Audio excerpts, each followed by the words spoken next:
welcoming Eszter Salamon, choreographer, a visual artist, performer, and filmmaker that lives between Berlin, Paris, and Budapest. And that is actually an artist believing choreography is that you believe and that you are actually practice it. Choreography as activating agency between image, sound, text, voice, body movement, and you present your work since 2001.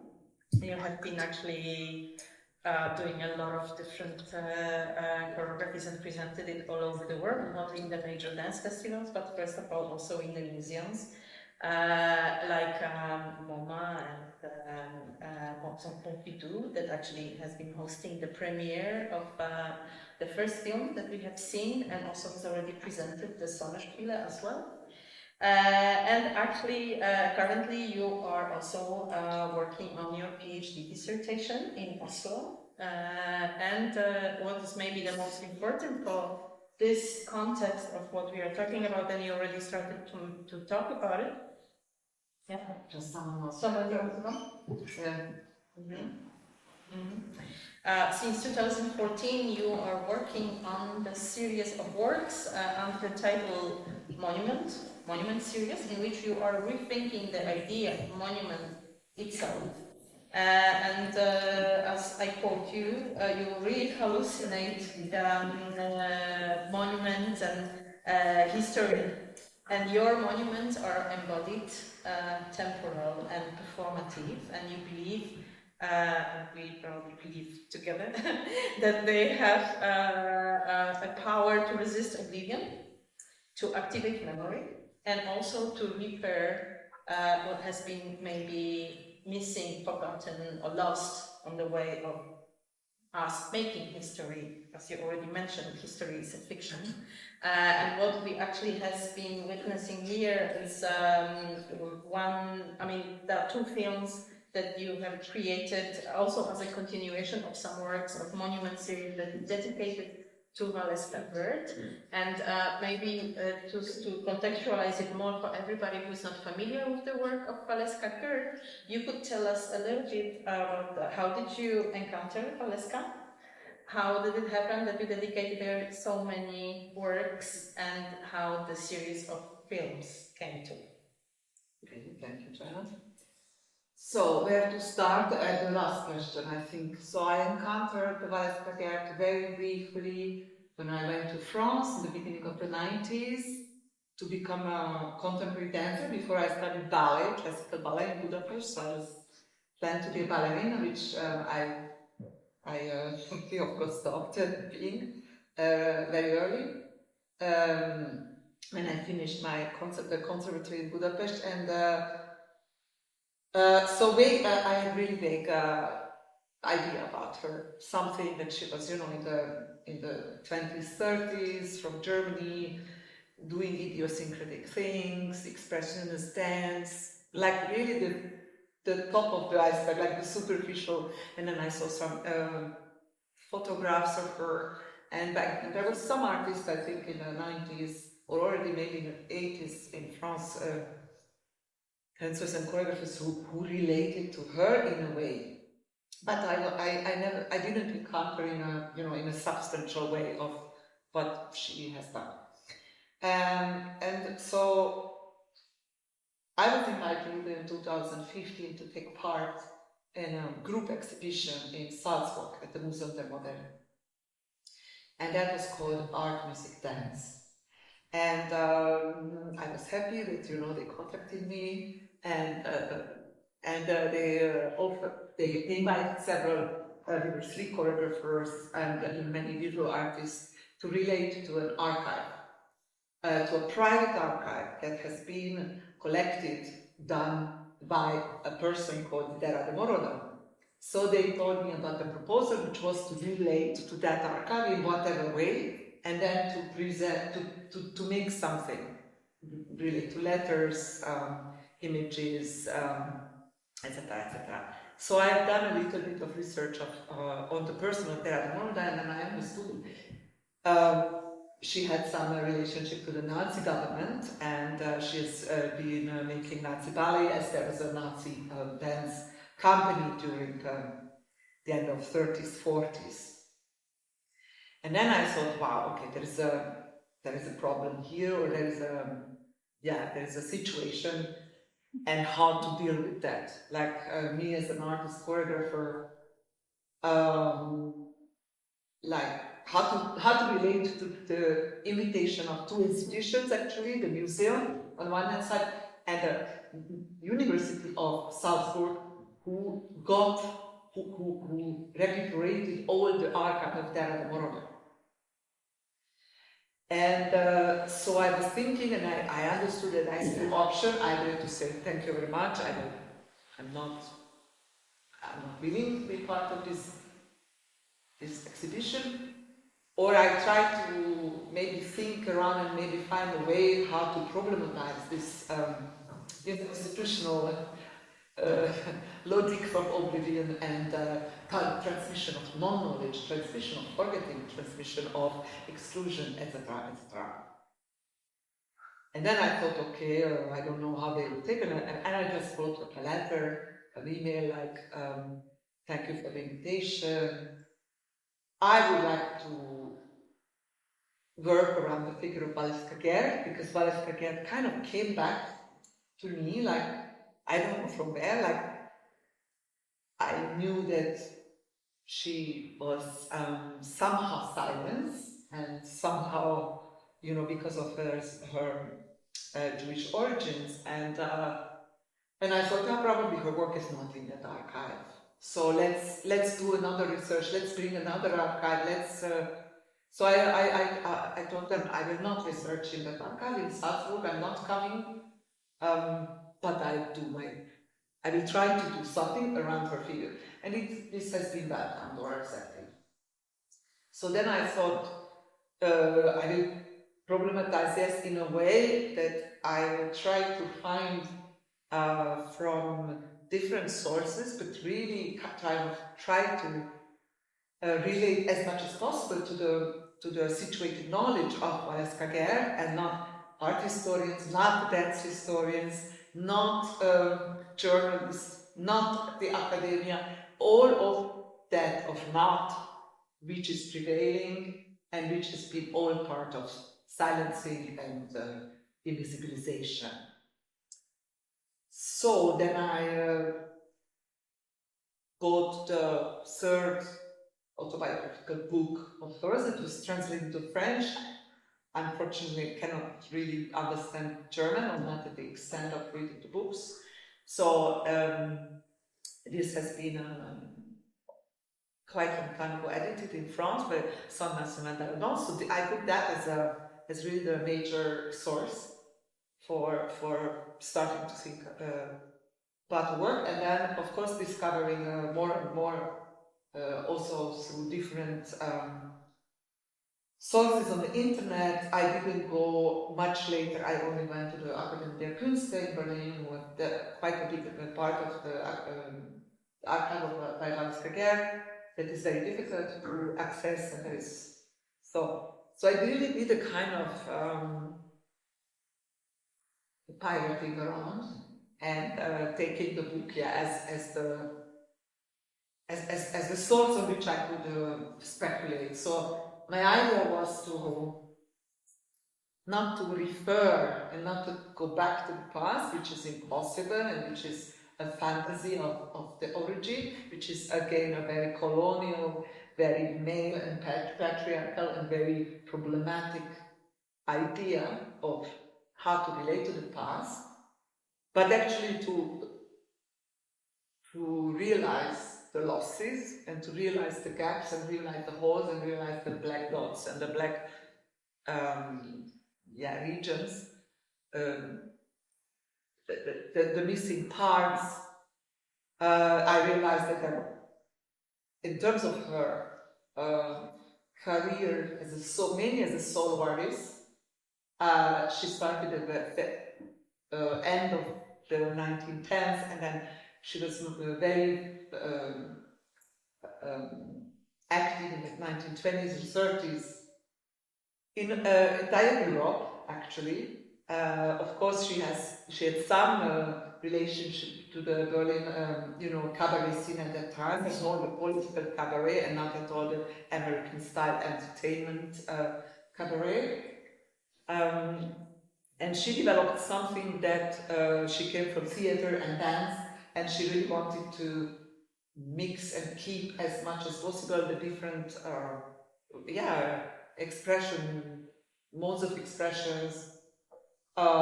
She was first doing lots of parodies of high art forms like ballet and opera, and then she started using the voice. So this was my anchor point to her work, a much personal way, because I use voice since the beginning. I'm doing choreography because I come from ballet, and the nude body is something absolutely impossible for me as a female artist or feminist artist.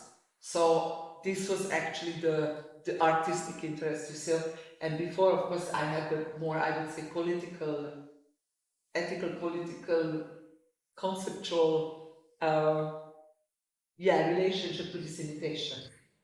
So once I discovered all these many affinities, actually, she was extremely influenced by the beginning of her cinema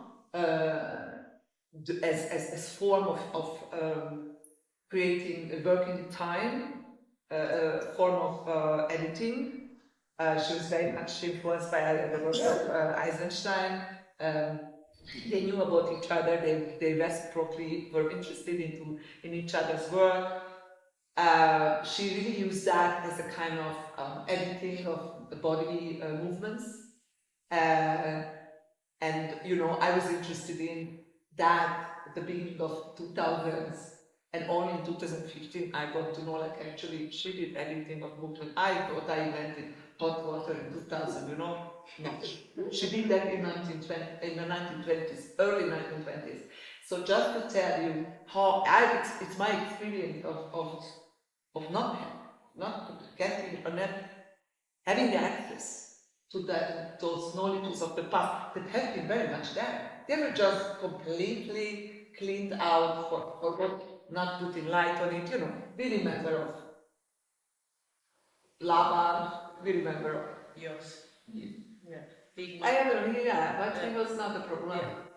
Yeah. But Mary Wigman, people who were, for X reason, went with also with the National Socialist power, and we don't remember figures that have been silenced. And also, so I understood how much she got silenced as a Jewish artist on one hand side, as an artist also who was part of this big pool of artists who were named degenerate and creating degenerate art.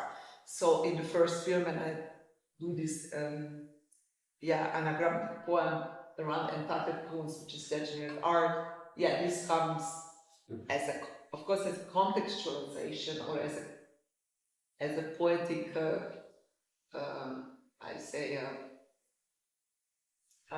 comment. Of course, she didn't really work on that context, let's say. So my answer is now long, but it's true that now it's almost a 10-year-long kind of investigation. And at the beginning I didn't know how much I would do. I did this. I made a sound installation for this exhibition finally, which was presented in a very dark, totally almost dark room that I wanted to have as a reference to Valeska Gert's cabaret and bar that she established in New York during her exile, and that functioned between 1939 and 51, or 1939 and 41, 42, in Chelsea, called Beggar's Bar. So, because then she couldn't, of course, she lost all her aura, she lost all her artist persona that she was in Europe because of her exile. Like, we know about these stories of how, displacement or exile or how much, it is, what are the consequences of that. So that was the sound installation, because as I told, first I was very much interested in, I was flabbergasted knowing like there was an artist who worked with the voice from the 1920s on, being the sound of a baby, being singing, in a way of parodying opera or creating their tone, basically dying, or working on making the work that there is no, of course, any documentation left called Orgasm in 1920. I mean, I thought, wow, this is crazy. Like, how can we comprehend it? Now we try to. What we do is like, it's really more than 100 years, later, and then I find, a little bit of materials, descriptions in her book, some photographs. So I started this work of combining elements, putting things together to create something which I knew that was not what has been done. But I really gave up on this fantasy of origin and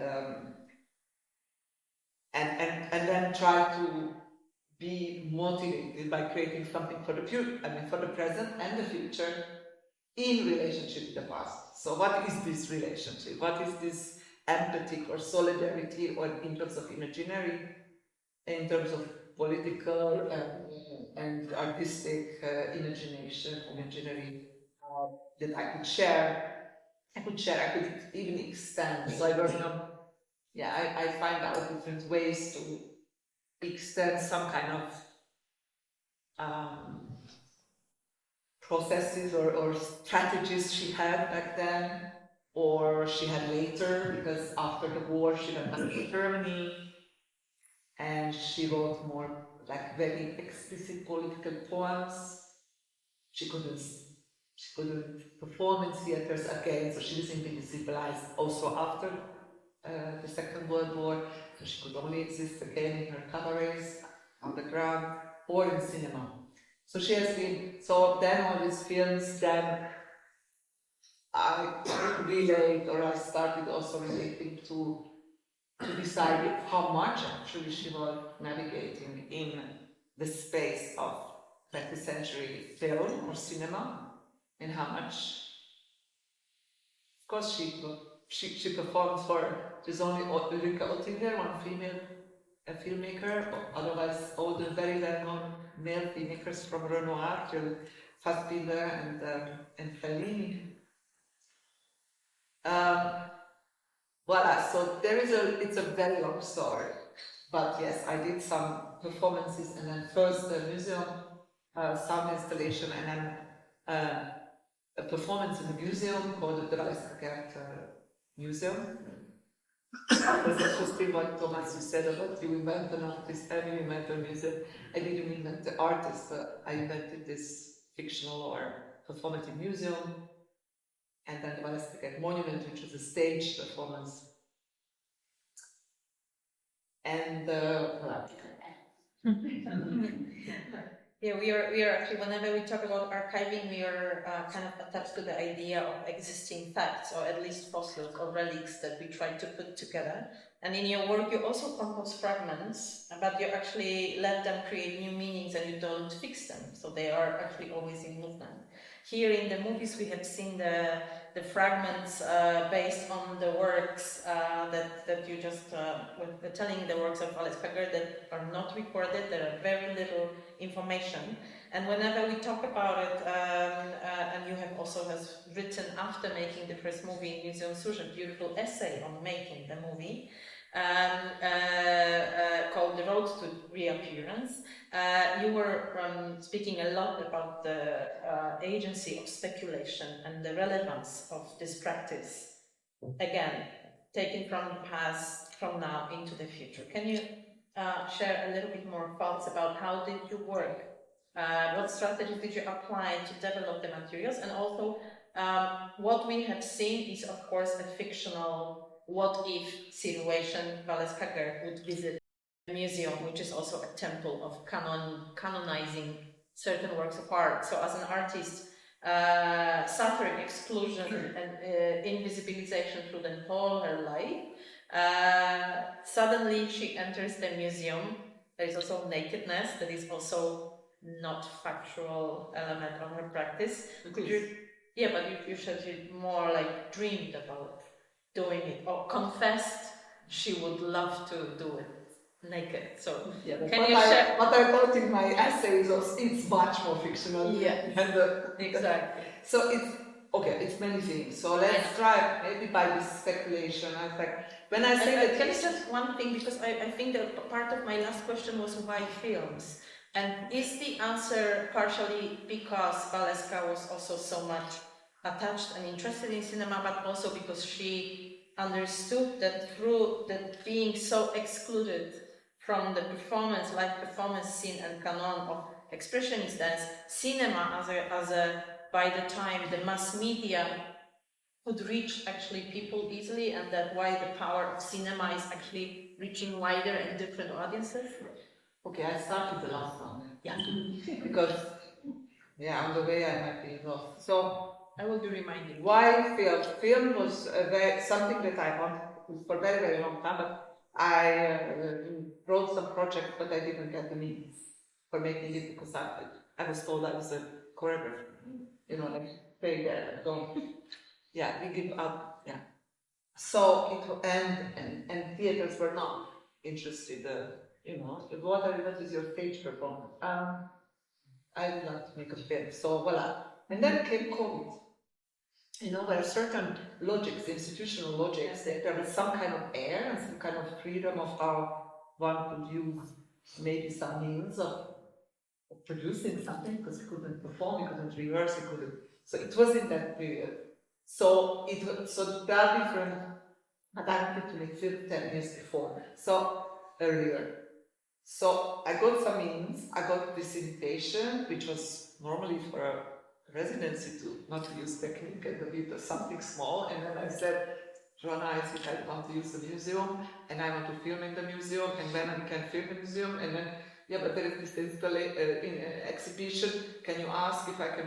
So then the whole thing. We will talk about the work. Yeah, I mean, you made it possible, Then we got some funding for working on the editing, and then and then I understood I want to do more films. Why? Because I'm interested in choreography in the public space, and this third space, which is cinema, which is not theater, which is not the encounter with the audience in the moment, because I've done that for 25 years, and I think it's relevant, but also it has extreme limitations.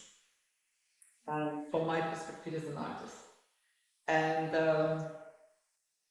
then another reason was that I felt in Germany I very little presented these artworks, the performances, and the installation never.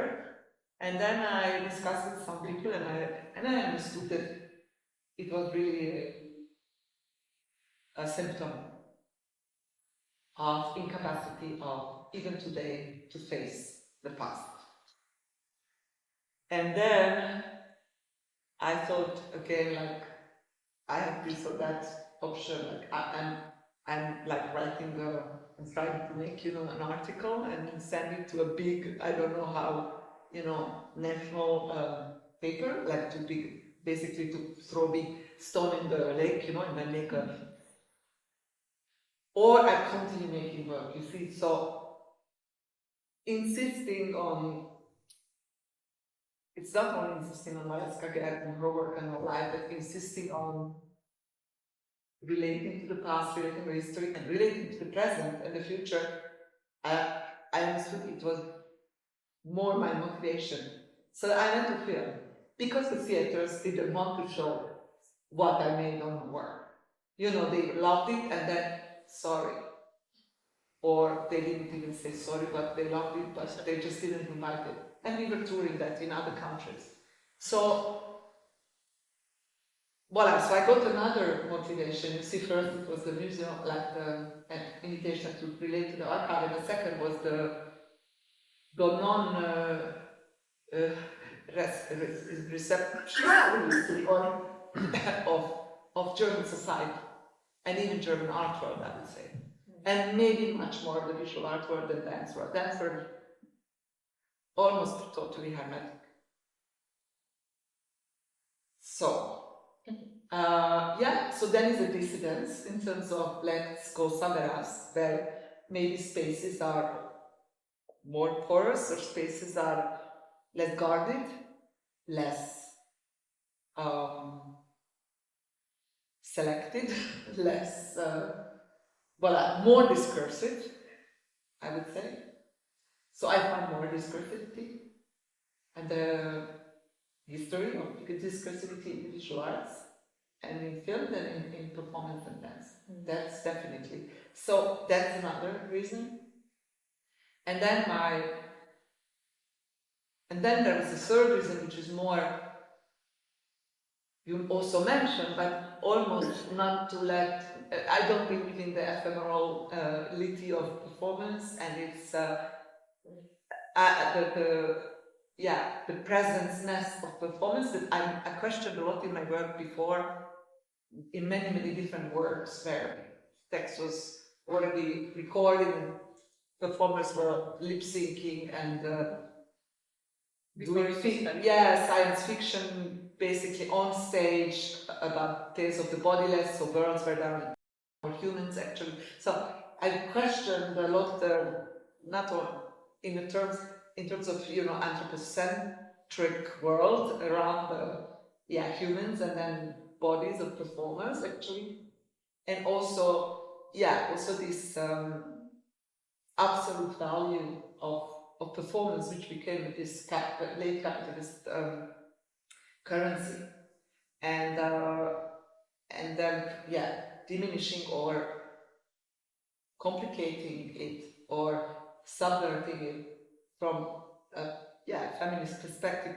was very interesting for me. So then came this idea of doing a film or performing for the camera for an audience to come. So you are now an audience that I could have imagined, who could encounter something that I was not doing at the same time. So there is a delay, there is a distance in time. Maybe there's an encounter, but this encounter is not this moment of liveness, which partially I still believe in, and otherwise I find it problematic because it works so much on fascination, on projections, and this is also my past. I come from ballet, so there is always a moment where I'm trying to say no to performance. So, voila, all these reasons, and her, I used it from her from her book, like how, for her, very clearly, cinema was a space of existence. Cinema was a space of appearance or presence. She paid, a photographer to make pictures of her to send to Fellini, to have work, to have some money to live.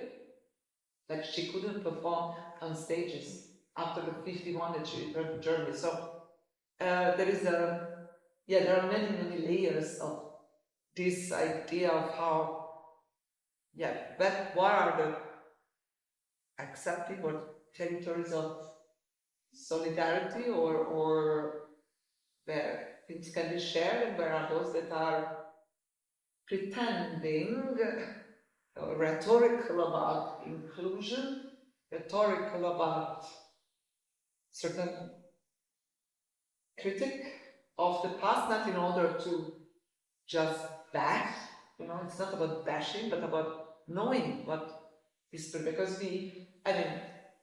and the X reason is the main reason. I come from Hungary. We have now government since 2010, which going to this very good, but now we have in Germany the AfD going up, which is a terrible thing, and basically right wing is going up everywhere in Europe, and you have also the situation in Brazil.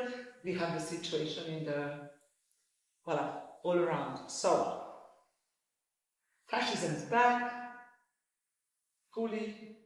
Nationalism is back, fully.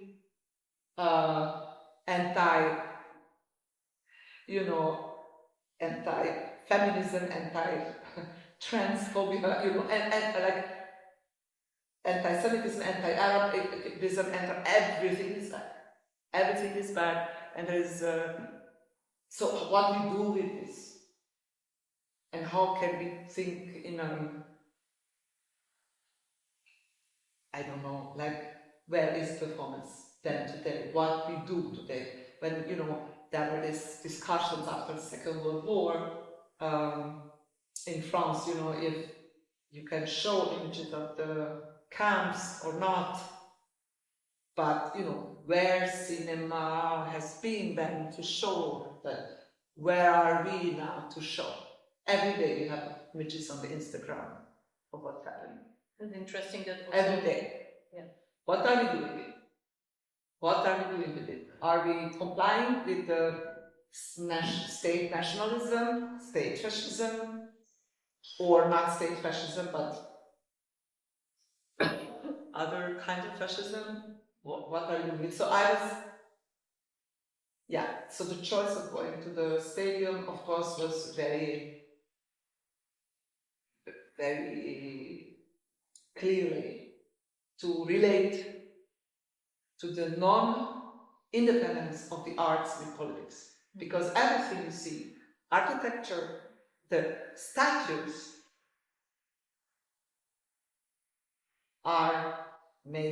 were made by German artists, architects, who have after continued their career as if almost nothing happened. Yeah.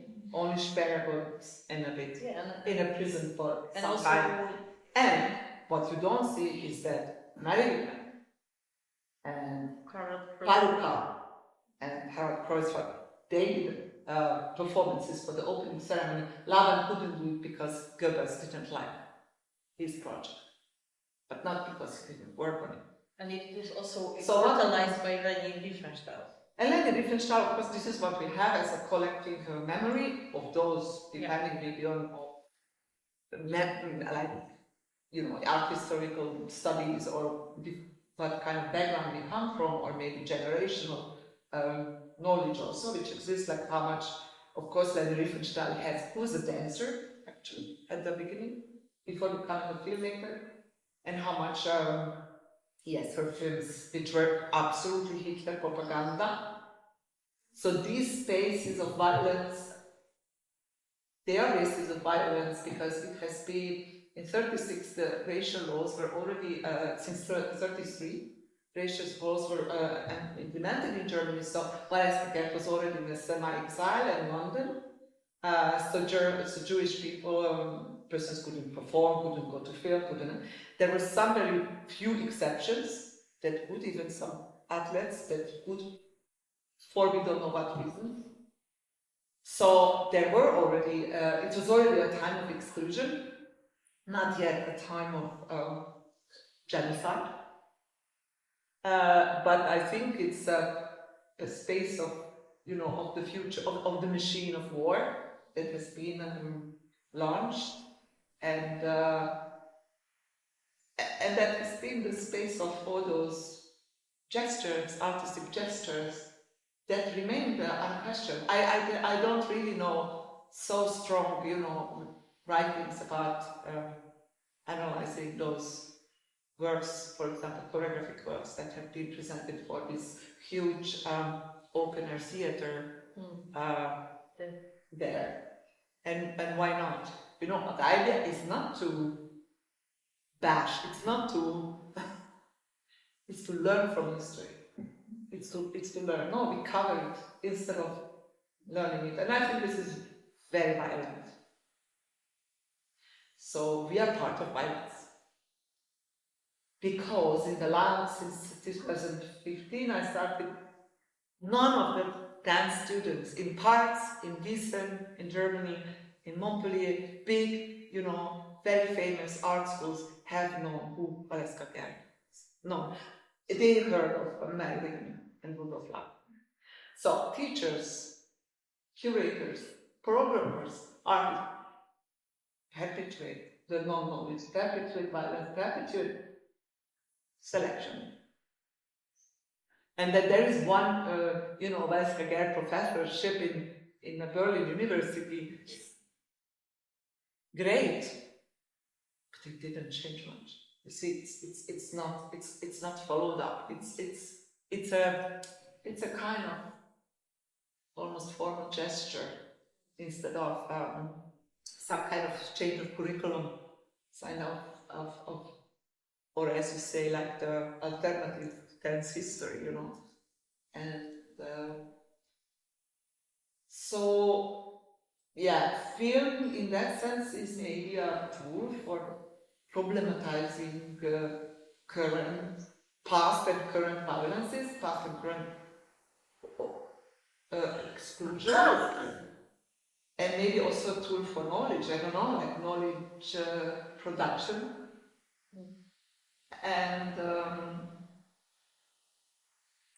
And the speculation, yes. So when I say that history is a fiction, I mean history is always written.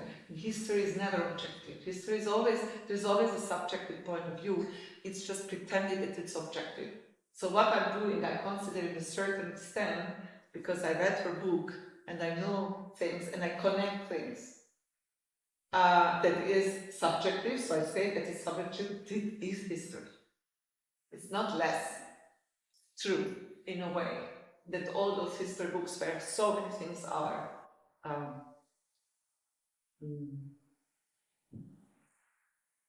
hidden and I think even more maybe what is important for me is because I'm not a historian, so I'm not so I work with fragments and deliberately I keep them fragments. I take knowledge about I don't know the rest.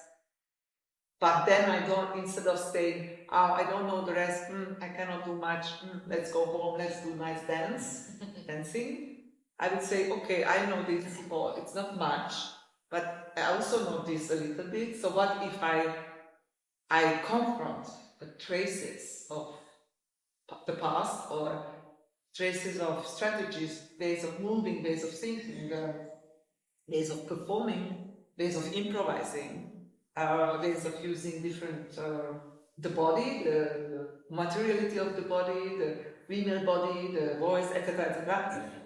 Yes, how I can do something with it which is not reconstruction, which is very far from reconstruction, which is extension, which is re-digestion, which is re-hallucination, kind of reactivation in order to bring it somewhere else.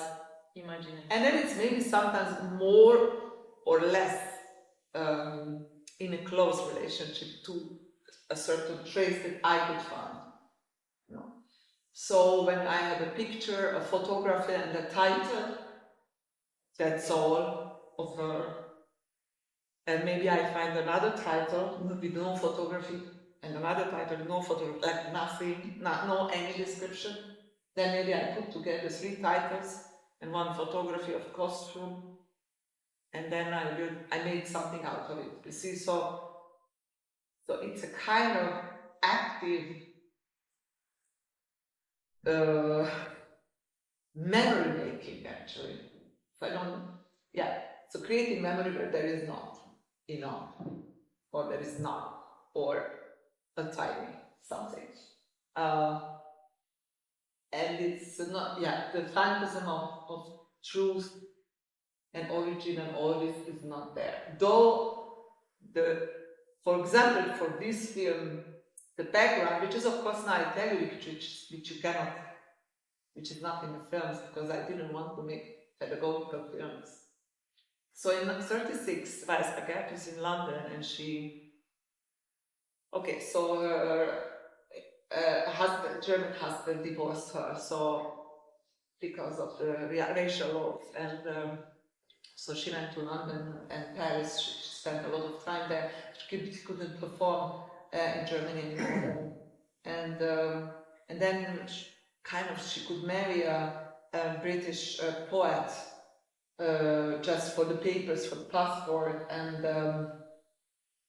then she wanted to make a film, and she found a friend of this poet husband, queer person, to type her ideas. So she did that for 3 weeks until she understood that this person is a drug addict. And the things that he wrote down were all kinds of science, but with no meaning. No palpable meaning.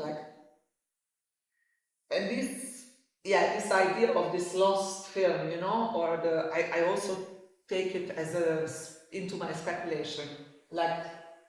So it's not even what if Wallace Kager goes into that museum, or what if Wallace Kager goes into the Olympic Stadium what if Eszter Salamon goes into the stadium having read Wallace Kager's book and knowing that actually she did a film, but actually it never became a film because there was the Nazism there, and then she went. So then it starts to be very, very complex. Of course, this complexity is not totally transparent, you see. Nevertheless, this is what I'm practicing. And then the nudity was there in her book, and thank you for being here. So her nudity was there because, and in three different episodes in her life, because she performed naked for for a composer who, I think in the 20s, late 20s, who was her lover, and she asked him to compose music for her dances, with also a pianist, and he asked in return for so that she dances naked to him. And I find interesting this troc in French, this exchange, this between artists, of course, between lovers, and I imagine her things that are very short films. You can even find it on the internet, like 2 short films of her dances from the 30s, and some of her performances in the 60s. So then I saw some, and then I could imagine, so then it's what we imagine is already a film, no? So then in a salon maybe, or in a bedroom, or in a kitchen, I don't know. Anyway, so then I played with this element as well, which was that real, but she never done that on stage. So I was interested also not only to relate to her what she has done as an artist, but what she has lived. The exile, the Tata de Kunst, the exhibition, and then when she was in exile in New York, after since 38 and 49, because 49 she came back and she lived in Zurich for 2 years. Was that she was for some time she had no money, so she was starving, and she went to doing naked modeling for her painters, and very famous painters as well. So being a naked model, I also thematized in my performances and also in these films. When you have nothing else to, if you cannot do other things, how much we know of history. And then it was also, of course, for the museum, for the visual art, the female naked body, then it starts to get also another level. And then survival comes in. And then there's Evelyn Axel exhibition, a Belgian pop artist, was kind of almost contemporary of Wallace Kager, was born a little bit later, but also died earlier, quite young. And then suddenly there were other female naked bodies, and the question of pleasure and sensuality, and there is this video, but lots of paintings actually. Voilà, so then in the films there are these circumstances. The stadium was first time during COVID, and it was empty, and then I had to go back a year later because I had to have more images because I realized they were not enough. Not enough is something I wanted to do. So it's what you have seen, but it was like 4 years actually to make these 2 films. Of the preparation, and then I had also other projects in between, and then the editing, and then the being able to film this stadium. It was extremely difficult, very, very difficult. So this is also, I understood how much these spaces are not public spaces. You know, you have to buy a ticket, it's tourists who can go there. There's very much written about what's happened in the 36. It's really spaces of exclusion today as well. It's the place where the Hertha, the football soccer team of Berlin, is working and doing the soccer matches, games, and then pop concerts and fairs, big fairs are happening, and then very few arts projects can take place there. I was lucky because usually they don't give authorization. We had also very, very big difficulties, let's say, to actually do it. So it looks like it was easy, but it was a struggle. But the premiere of Sommerspiele has happened in Berlin, in Akademie der Künste.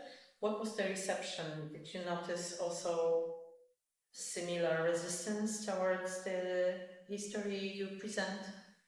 No, because it was part of a public program or an accompanying program of an exhibition that Academy der Künste did done last year in between April and September 2023, which was planning and building during National Socialism.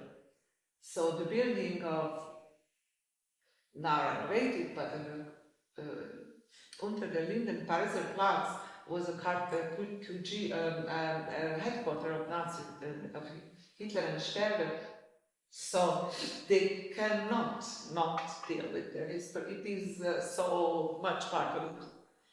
And so they made this exhibition, which was done by many historians. I think they worked for many, many years. So it was very important, and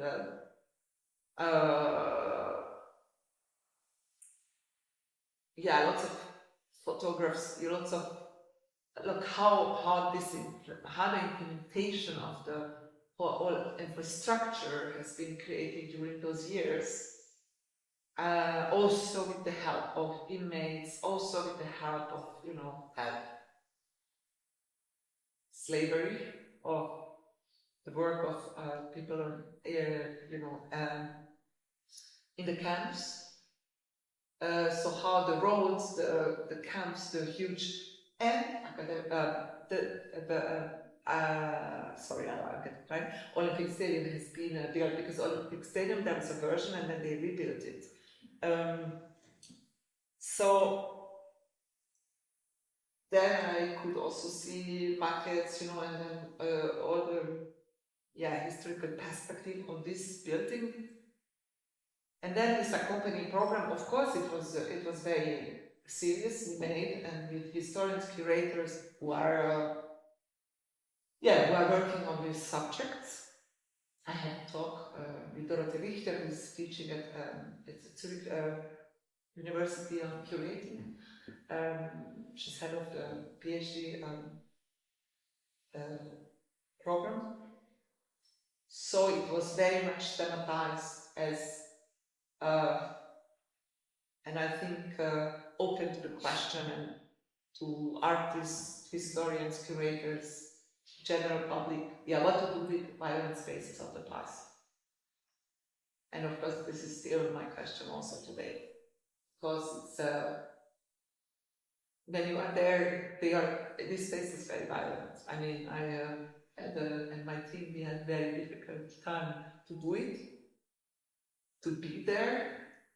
It's really emitting horror in a way, and fascination at the same time, and the scales, and and then this unwritten or remembered part of all the, I would say, collaboration of artists, and how do we relate to this today. So it was very different. Very few people from the dance scene of Berlin came to see the work. It was a sign of, or a symptom of relevance, or of even the will to relate. And because I think it's not about, I'm not a just, it's not about stating one's truth, or it's debate to collectively, I don't know, engage in a better future, in a more, with the future with more justice and with more possibility for everyone, and less, with less exclusion. And then I think it's on the level of history, and what we exchange and what we construct this knowledge, and how we, this was relevant then, there, and it has been invited again by a Hungarian curator to Cologne, and then it has been shown in the Danse Archive, but for now this is it. It has been presented in many other places and other countries. It will be presented in Geneva. Yeah, but I would say in Germany, I talk about Germany, so there is again, and it's not so much about, how amazing artist I am. It's like about, it's a symptom of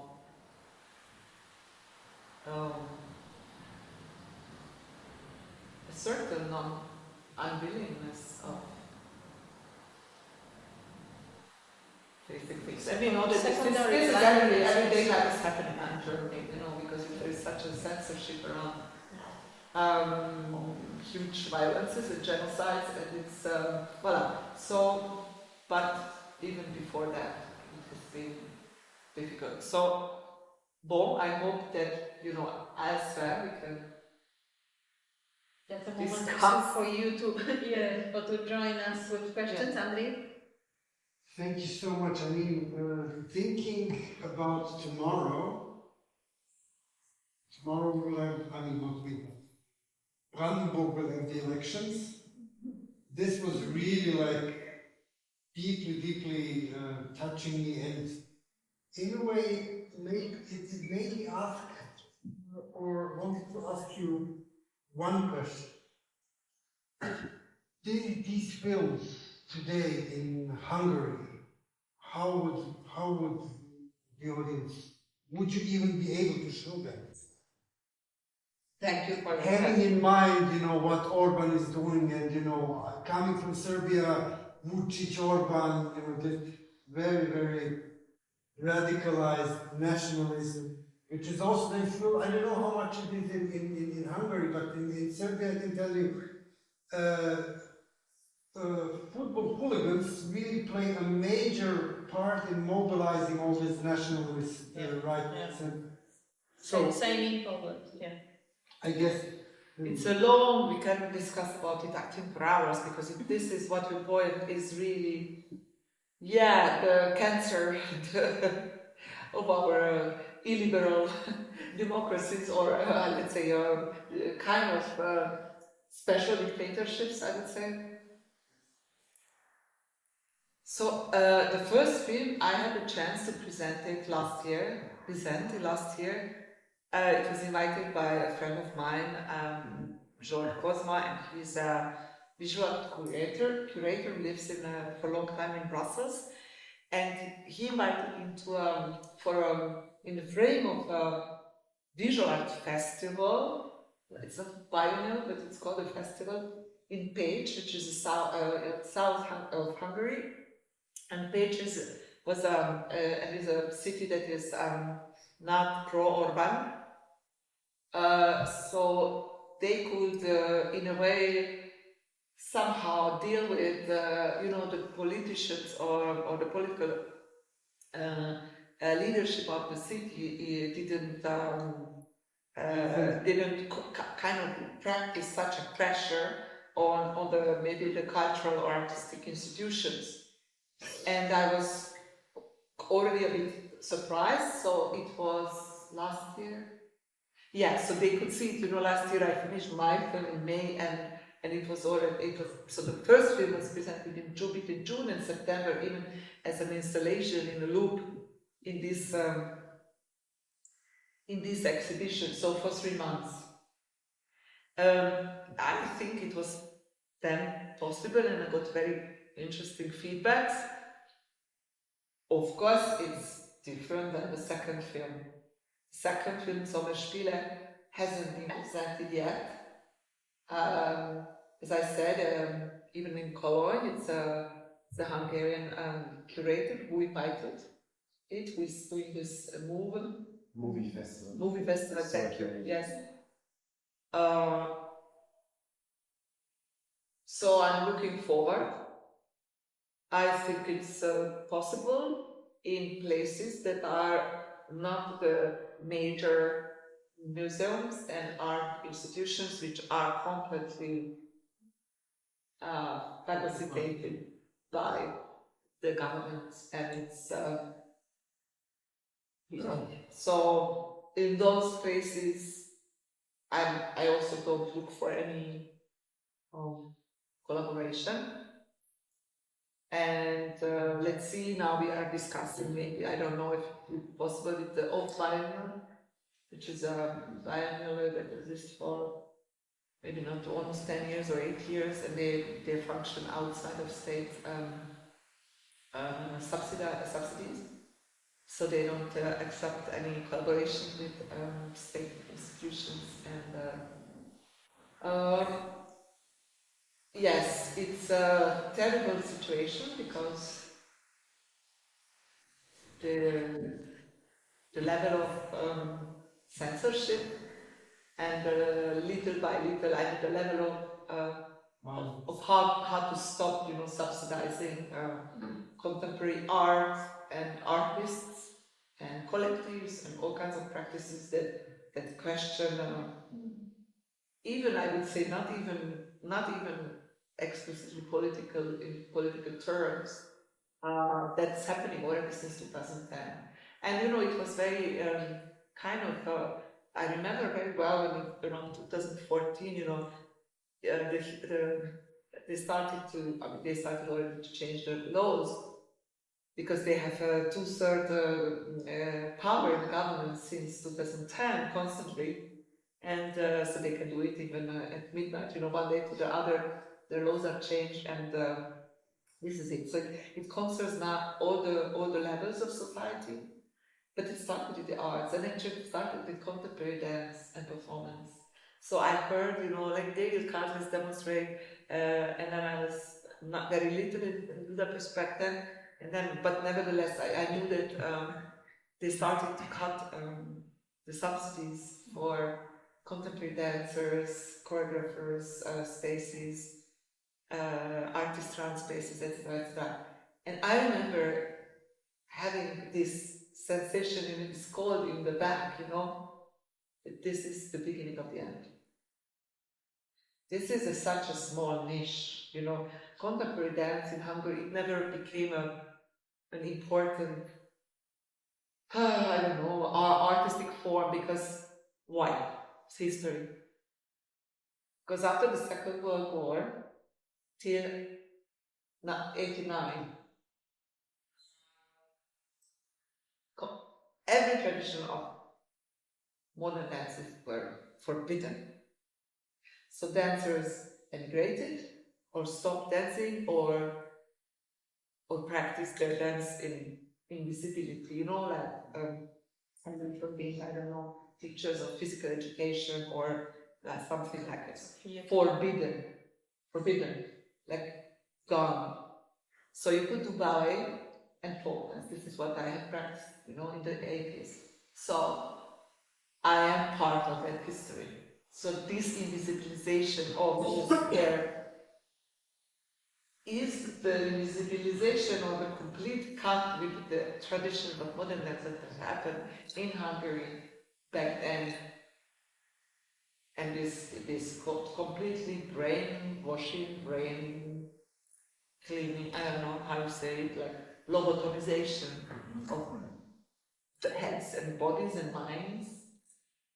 This happened then, but it happened also in Germany in a very different way.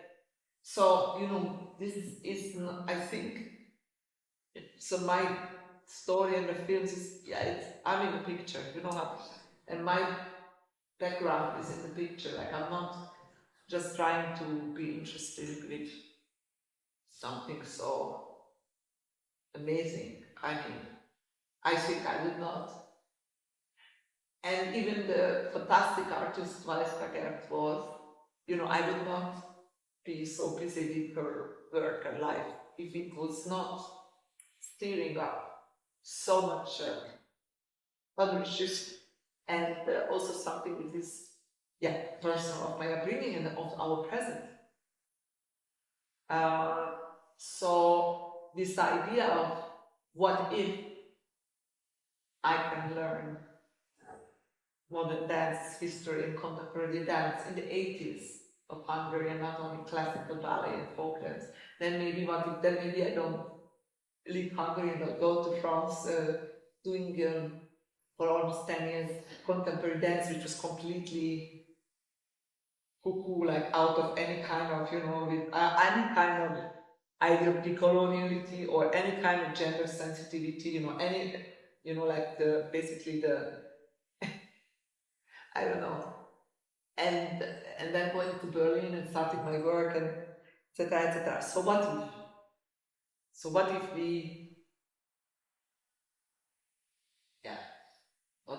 do something that is not meant to be because it's not what is expected or allowed or favored, or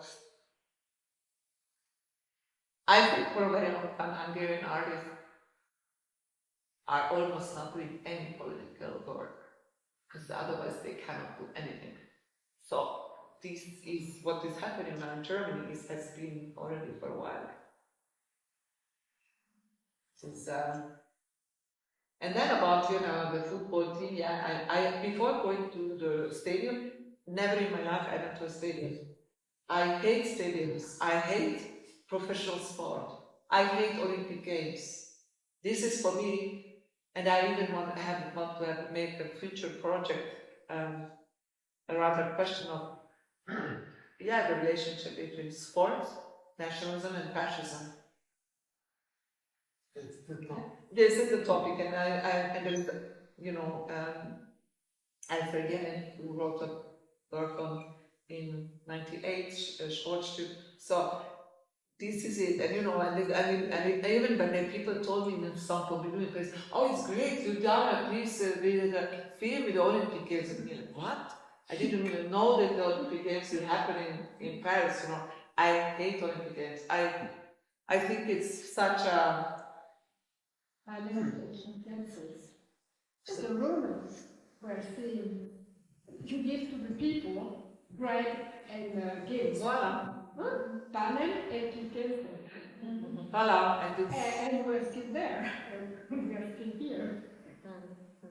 Voilà, and it participates to gentrification, it participates, you know, impoverishment of the society. Like entertainment. Yes, like entertainment. It's money. But you know, It's Olympic Games, I hate as much as I hate ballet, because ballet is fascistic, it's nationalistic, and it's a product of colonization. Ballets from 17th century, Louis XIV, slavery of black people, Code Noir, and writing down our ballets. So there is a lot of parallel between dance and fascism. Right. But everything. Voila. But we are not outside of it. No. But you see, after the First World War, it was never again. Then Second World War. Never again. And now we are in fascism. Now we're Like again. before, and We are again. So Mm. it's terrible. Make fascism great again. Yeah, right. Yes, so yeah, thank you for bringing it up. Realities are different, but there are many, unfortunately, many resonances now in our respective countries, be them European or not, or I have more questions. Anyone? I was just thinking, I mean, your films and your talk makes us think so many things. It's so amazing, but I just want to go back quickly to the Leni Riefenstahl citation, because of course, like when we get to the second film and we see like this stadium and we see like those monuments, you know, like that are now in decay because it has eroded after, you know, so many decades, and we remember like the shininess in Riefenstahl's film. I was of course like thinking of the Riefenstahl, and I find that your image there makes like a very important counterposition to this notion of monumentality that all that space is bringing. So in a way, it's like I find very powerful how you have like a space with that like monumental scale, and your body, like one woman naked body, like confronts that in a very powerful way. In grotesque, yeah? I mean, that's a power also. Yeah.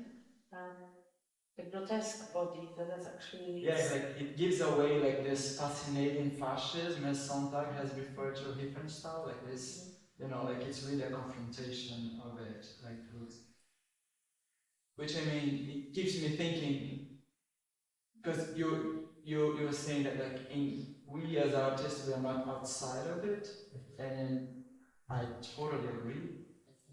And I also like each time think more that like we are somewhat like I think like cultural wars, like they are so common to start, you know, like it's just like the trigger for much of the fascism we see spreading, and I think it has a reason, because it's like we are also like the possibility of another logic, you know, like, and I feel that your body there like brings this question very much. But also, Eszter, thank you. just to end up still on a more positive note, maybe. Because actually we just mentioned on the very beginning of the talk that also we believe, I mean, I believe, you believe, I hope, I don't know if you believe, but we believe that that art making has a power to repair and to heal. So also insisting on making, I found it a powerful gesture actually also. And we've been discussing through Hannah's lecture last week, also investigating different ethics of repair in the context of conservation, especially surprisingly maybe repairing performance. But it's actually really, for me, of course, I have a feeling that the second film is extremely now and explicit in our face, and we all know what is it about. But actually, I really love still the first one, because it actually really enters this canonized another violence space, right? Where female body has been objectified and looked at for a very particular way for centuries, where actually we encounter an artist that in the 60s was trying already to debate that and has been actually really almost erased from this pop art circle, so nobody really even knows that Evelyn Axel is actually a pop artist and who has been an actress actually. And also by acting, she was trying to also change. And you see these fragments of the film, this white and black body. It is really done in the 60s, the movie. I mean, she was a wife of a filmmaker also, so very much in this business. I found this also an extremely strong statement, also this confrontation of your body, of a grotesque body, of a body that has never been there and never had an access actually also to these spaces that we are so busy with, especially when we're conserving, because we do conserve this image, exactly. We are complying with these ages and centuries of violence. So I actually am, I found that it was for me a big pleasure to see them in a row, also to also bow to your artistry also, and to consequence work of light, shadow, which is of course not only literary but also meaningful, and then this question of what we actually shadowing and keeping a shadow, but how we are becoming shadow also. I mean, that's very interesting, no? Like the choice to present the physicality through just evaporating trace of light. It's actually extremely powerful. But I feel that this is exactly the healing process that is starting, and the job is never done. I mean, we know it, right? Until we stop insisting, then it's gonna be continuously evaporating. Yeah. I mean, so even though the monuments in the Olympia Stadium are disappearing, the museums are feeling quite well. I mean, they stand, and we actually, I mean, in my country, this was the only thing that has been over-invested over the last 8 years of right-wing government. New museums, and the old museums getting millions, and churches, yeah? I mean, of course, also doing museums. So, I mean, that's actually even more scary to me, to be honest, than watching Olympia Stadium. And, especially for us coming from an Eastern Bloc and suffering from Nazism also, I mean, I can clearly imagine this work being done in Olympia Stadium and understanding what it means. But this museum entrance, it's also in its subtlety and its grotesque, it's actually for me even more powerful. I mean, personally. But yes, it's good to hear. I think yes, of course, it will always trigger different, I think, memories or experiences or relations. No, you can develop towards not only the character, yeah, but to the films about these two spaces. I mean, to come back what Andre said, I don't know how many stadiums they have built in Hungary since 2010. So many billions in euros, while they close hospitals and schools and universities. So, because this is to make money, this is kleptocracy, this is male chauvinism, this is misogynist. These spaces are not for female bodies. And they also museums. And these spaces also today not for female bodies, the Olympic Stadium in Berlin. So it's violent in many different levels, And so let's forward, maybe Poland is different, but in Hungary, this is horror. This is really horror. Because they close schools for kids with handicaps or disabilities, they close for maternity hospitals, so people are dying or people will live in. So it's extremely violent. And of course from public money. Then there is not enough money to raise the very, very high salaries of teachers. So teachers are going to teach even in Romania, there is no more. Well, and then the doctors are living and working in Germany or Sweden or maybe Switzerland, I don't know, So this is how it goes. So there is a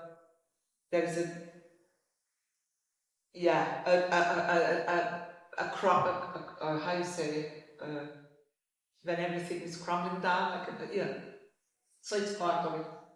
And these stadiums are maybe not even built at the end. The money disappeared, or they are built, but not much is happening there. So it is part of the fascist, illiberal ideology. And today, I don't speak about the past, but today. And we need to dismantle them, or we need to maybe do other things out of the spaces that are spaces of violence, of collective trauma of the past, but also today the new stadiums are also violent spaces. also the training is pure violence, right? Yes. How they treat The the trainers we know, It's on a daily basis. There is violence being executed there. Yeah. Canonized standards of the sport body, yeah, yes. and the violence. I mean, of course, we can say that sport can be a tool for democratization and inclusion, and this probably yes, can be, and it is in certain circumstances, and in many other circumstances it isn't. We know this, how people of color, are treated in European stadiums, like racism is just every day we read that, and called the monkeys, etc., etc. It's like it's everyday performance in the stadiums, every day. So we know that we can also not be busy with it because we don't like sports, so we don't care, and maybe we don't know those athletes, but it's happening. So, and the museum, you are right, at the same time I think I want to just mention that this museum is a bit of an exception because it presents mainly or exclusively works of fine artists. And also mostly a lot from Eastern Europe. And also a lot from Eastern Europe. So there is the work of bringing or altering the canon or questioning the canon, what is this space of memory, and but of course, so this museum is a museum, probably as a kind of generic space. It is also a space in the Alps. It has also these caves In a village. in a village of 200 inhabitants, and but it's also this very you can smell the money that has been spent as private money in the wall in the spaces. Yeah. But so I think it is a generic museum, but it's also a museum that allows, it invites this Evelyn Axel's work. And this is why it becomes so more complicated. And more complicated, and then I can be there. So probably I could not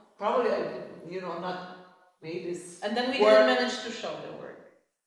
This is another story. Yeah, it has been. So it's complex, where it's the visibility, the reappearance, ways of reappearing in a space. Weisberger hated museums. They don't like museums, not hated. She said they were places of death. But I'm not doing a homage to her, and I think I can problematize, the way how she was included in two exhibitions, the Antarctic Museum and the Eternal Jew, same year, 1937, in Munich, and then Vienna also, and Berlin. So she has been in museums, but for those other reasons, not for art historical reasons. For art historical reasons, she has been. And now lately she has, because there was after my very first, this work in Salzburg, they created some years later a group show where her work was partially there. So, sometimes it happens. Okay, so she reappeared in the museum in Switzerland, she reappeared in Berlin. And she reappeared in Zurich after the US exile. Yes, she lived there. But where she reappear next? She will reappear on an island in Germany, north of Germany, called Sept. And she had a house already from the 30s, beginning of 30s, so her husband bought her house there. And then she returned there after 51, when actually she couldn't really perform anymore in Berlin. She had still a cabaret, and then she made her last cabaret in her house on Sirkenkampen. So back then, the house doesn't exist anymore, and then the island became the place of the richest people of Germany and of the high, jet set of the. And it was also a Nazi headquarters during the war, Second World War. So she will reappear there, but she will reappear with through a science fiction treatment, and with also other female artists, not alone. We can't wait. Yeah, I need to find money before serious. And we are speakers of that. And thank you very much, and thank you everybody again, Anne. Thank you a lot for hosting us here in Geneva in these amazing studios, and it was a pleasure to collaborate with you and all your team, and Lydia and Leo, everybody who helped us to make this happen, and for everybody, all our contributors that shared the knowledge with us, and all our dear friends that stayed the whole day with us. Tomorrow we travel together by train to Lausanne. We're at Magba Museum at 4 p.m. Eszter will perform Dance for Nothing Revisited, reenactment, revisitation of her quite known and toured a lot of places solo Dance for Nothing from 10 years ago, and there we will discuss about reenactments, revisitations, and politicality behind that, and agency, and continue talking. So hopefully whoever can join us. Thank you very much.